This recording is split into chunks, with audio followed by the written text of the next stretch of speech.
ce programme-là, nous n'ayons plus cette capacité. Alors, je ne sais pas ce que dit mon téléphone, mais peut-être que nous allons nous allons peut-être perdre le fil. J'espère que non, l'enregistrement. En tout cas, ce que je veux dire par là, c'est comment se fait-il que nous perdons ces capacités-là? Nous les avons quand nous sommes enfants. Comment se fait-il que nous les perdons? Alors, c'est là où je voudrais rejoindre, et que ça va peut-être certainement pas faire plaisir à beaucoup de gens, c'est là où nous rejoignons notre société. Notre société est faite de façon à ce que nous nous déconnections de notre potentiel. L'école, par exemple, va nous formater. L'éducation est faite pour nous formater et nous couper de notre partie du cerveau, justement, ce cerveau droit qui est l'intuitif, qui est la conscience intuitive, que l'enfant développe, celle que l'enfant vit complètement, enfin développe complètement dans sa toute petite enfance et dans son enfance. Elle commence à changer et à disparaître à peu près à l'âge d'une dizaine d'années, un peu avant 7-10 ans. C'est au moment où l'enfant commencer à avoir des études ou des choses qu'il va devoir apprendre par cœur, des choses comme ça. Donc en fait, on va favoriser sa conscience analytique et on va au détriment de sa conscience intuitive, dont je vous parlais plus tard. Et c'est ce qui va faire que petit à petit, il va perdre cette capacité intuitive à voir les choses qui sont sur une autre fréquence. Et cette super programmation scolaire de l'école, mais aussi parentale, hein, voilà, on la voit très très bien et elle ressort très très bien. Cette différence ressort très très bien lorsqu'un enfant, on s'occupe plus ou moins d'un enfant, ou qu'un enfant n'a pas été à l'école ou qu'il a eu une éducation qui a favorisé le développement de cette conscience intuitive. Cette personne-là, cet enfant-là, va garder ce potentiel-là pour un peu que les parents ou qu'ils soient informés, il va garder ce potentiel et il va continuer à le développer. Ça ne veut pas dire que tous ceux qui vont à l'école utilisent que leur conscience analytique, mais ça nous amène quand même à une déconnexion. On comprend que quand on sursollicite une partie du cerveau, c'est forcément au détriment de l'autre. Rappelez-vous, tout est un équilibre. L'être humain doit maîtriser ces deux choses, mais il ne doit pas subir l'influence de l'un ou de l'autre. Et donc notre société a développé terriblement cette capacité à nous déconnecter de notre intuition et de notre capacité à se matcher avec ces différentes fréquences. Avec la télévision qui est apparue, nous avons complètement, dans les années 60, porté notre attention et le peu de temps qui nous restait de libre, c'était pour regarder des programmes pas toujours intéressants. Mais en tout cas, cette boîte nous hypnotisait et nous gardait un temps, bien souvent, bien plus longtemps que ce qu'on pensait et ce qu'on aurait voulu rester devant. Euh, et puis petit à petit, la technologie s'est développée et aujourd'hui, nous sommes tous, on le voit, hein, tous sur notre smartphone, où que ce soit, dans le train, dans le métro, sur les bords de gare, mais chez soi, au restaurant, on ne partage plus, nous ne favorisons absolument plus cette conscience intuitive, nous sommes à fond dans le développement de cette conscience analytique et tout est fait pour que nous restions connectés à cette conscience analytique. Alors forcément, cela se fait au détriment de notre capacité d'autonomie, de notre capacité humaine, de tous les potentiels que nous avons. Alors que faire? Que faire?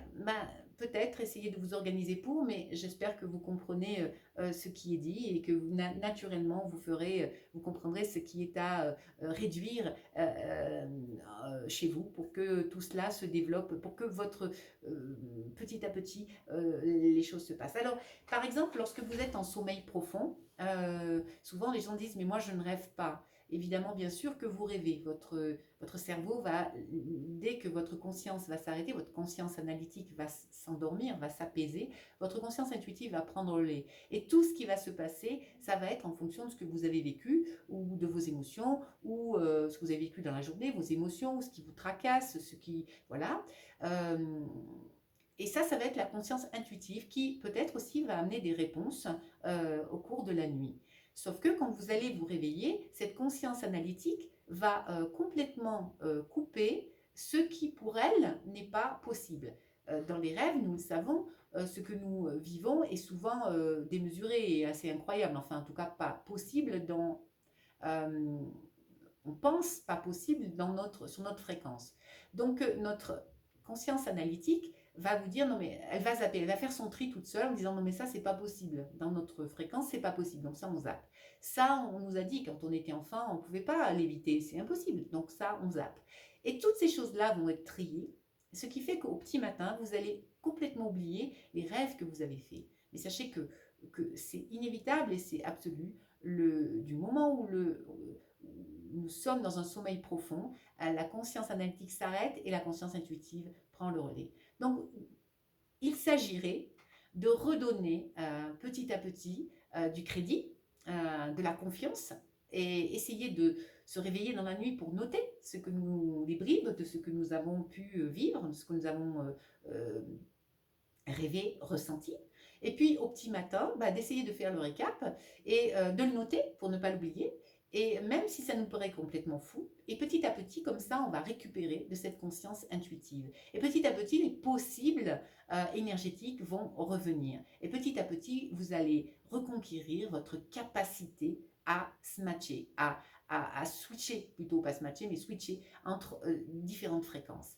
Et c'est ainsi, en vous séparant du monde de ces fréquences, que plus vous allez retrouver votre conscience intuitive, plus vous allez avoir envie de vous séparer de ces fréquences, ou en tout cas de faire des breaks, et plus en plus, vous récupérez encore et encore à cette conscience intuitive. Vous allez, petit à petit, apprendre à gérer l'énergie qui circule autour de vous, l'énergie qui vous constitue, l'énergie, cette organisation cellulaire qui n'est que de l'énergie, et forcément autour de vous et encore plus loin dans votre environnement, etc., etc. Alors, cette conscience intuitive, vous l'avez compris, elle est capitale, c'est vers elle qu'il faut retourner. Mais après la scolarité, après l'école, après l'éducation, nous avons d'autres perturbations qui viennent, parce qu'une fois qu'on est adulte, on pourrait dire on est débarrassé, on peut essayer de retrouver tout cela. Il y a un autre phénomène qui se passe aujourd'hui et qui est, je crois que nous sommes à l'apothéose de cette problématique, c'est les fréquences qui nous sont imposées, alors contre notre volonté, ça c'est sûr, mais dont nous ne sommes pas informés. Ces fréquences que nous subissons en permanence et qui font, en tout cas, qui font le pourquoi je suis partie vivre en montagne, hors réseau. C'est toutes les fréquences qui nous sont balancées dans les vallées, dans les grandes villes, un peu partout sur notre planète, mine de rien. Il y a quelques petits endroits qui échappent et, mon Dieu, grand Dieu, alléluia, merci. Parce que certaines personnes plus sensibles peuvent y vivre, peuvent s'y installer. En tout cas, ces fréquences, vous l'avez compris, sont émises par toutes les antennes que l'on voit tous les 2 km sur les chemins, sur les routes de montagne, sur les routes. Et puis, quasiment à toutes les 2 maisons, maintenant avec la 5G, il y en a dans tous les pâtés de maison, et parfois il y en a plusieurs dans les pâtés de maison. Toutes ces antennes balancent des fréquences, et ces fréquences viennent perturber à notre capacité, notre liberté, j'ai envie de dire, de penser, notre liberté d'analyse, notre liberté de conscience. Toutes ces fréquences, nous les subissons et elles viennent, malgré nous, amener des perturbations. Exactement comme lorsque vous jetez un petit caillou dans l'eau. Il ne faut pas oublier que nous sommes constitués quand même de 70% d'eau et que le reste sont des molécules d'eau, donc c'est quand même pas rien. Lorsque vous jetez un petit caillou dans l'eau, ça crée une onde et cette onde fait des rondes dans l'eau. Le bord de la rivière, par exemple, ou de la piscine, là où vous avez jeté le caillou, n'a rien demandé et pourtant il subit le petit clapotis que vous aurez créé, même s'il est infime, que vous aurez créé en jetant ce caillou dans l'eau. C'est exactement pareil pour notre corps, c'est-à-dire que toutes ces fréquences viennent perturber comme des milliers de cailloux jetés dans nos corps d'eau, et de par cela, ça crée des vibrations qui viennent perturber et notre fonctionnement humain va essayer de rétablir en permanence ces ondes. Il essaie de rétablir, le pauvre, cet équilibre en permanence. Et ces efforts qu'il fait sont des efforts qui fatiguent, qui épuisent. Voilà pourquoi dans les vallées, on est souvent fatigué. Quand c'est en excès, on va commencer à se sentir déprimé. Quand ça va être, plus ça va être important, plus ça va être fréquent, et malheureusement nous sommes bombardés par des centaines, pour ne pas dire des milliers de fréquences. Il y a votre smartphone, mais il y a celui du voisin. Regardez les Wi-Fi lorsque vous rentrez dans un bâtiment, ou même quand vous êtes dans la rue, vous regardez les Wi-Fi que vous captez, il y en a des centaines. Et bien toutes ces fréquences-là, elles viennent perturber votre système hydrique, et donc votre corps, votre conscience doit essayer de retrouver un équilibre. Donc en fait, nous n'avons plus, nous devenons de plus en plus petits, de plus en plus faibles, nos pensées commencent à se brouiller, certains perdent pied et ont des actes dramatiques, certains tombent en déprime grave. D'ailleurs, si la France est le premier pays consommateur d'antidépresseurs, ce n'est pas pour rien. Je pense que nous sommes, d'abord c'est un petit pays qui subit des quantités de fréquences absolument incroyables. Nous avons peu d'espace pour pouvoir nous en protéger. Et puis surtout, ces fréquences sont forcément porteuses d'informations, et ces informations, donc, nous les subissons et nous les emmagasinons malgré nous, et elles nous affaiblissent, elles nous influencent,